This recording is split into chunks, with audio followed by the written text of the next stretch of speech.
This is Andrew Howell with Roofing Done Right here at the clubhouse at Augusta Woods, here off Augusta Woods Drive.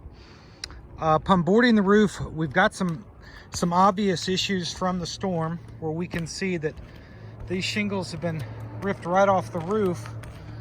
And then as we look down here, you can see we're exposed all the way down to the decking. In terms of the damage, this is definitely leaving us exposed. We can see there as well. As we climb up the roof, we see again we've got more missing shingles that have been ripped off, both on the front and the back.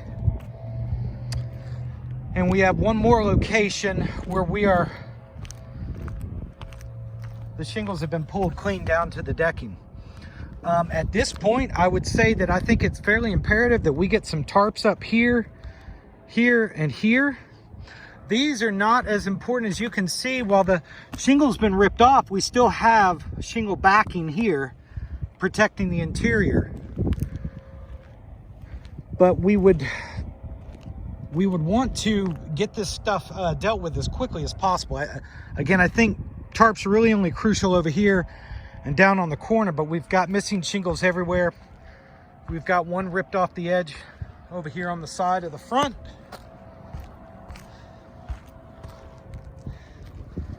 Then as we come back, we have another location here on the front that I do think is fairly vulnerable, because you can see again, there doesn't even appear to be decking that comes all the way down to the edge of the fascia and the soffit.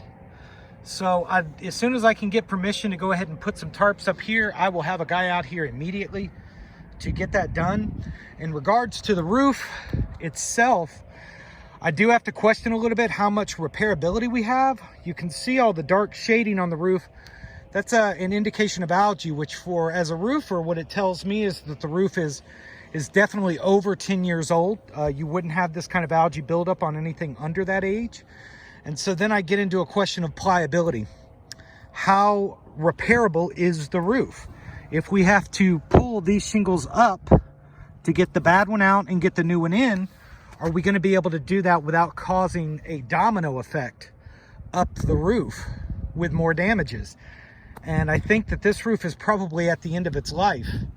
And to make the number of repairs needed on multiple slopes, I absolutely believe that you're really more inclined to be looking at a replacement of the roof as a whole.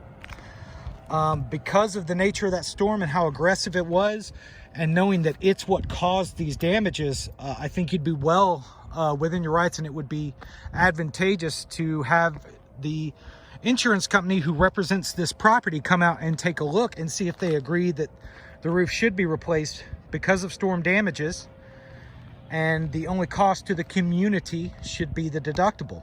And of course, I'd be happy to come back and board the roof at that time with that adjuster to talk through what we're seeing and why we think a replacement is necessary. So at this point, I am going to go ahead and hop down.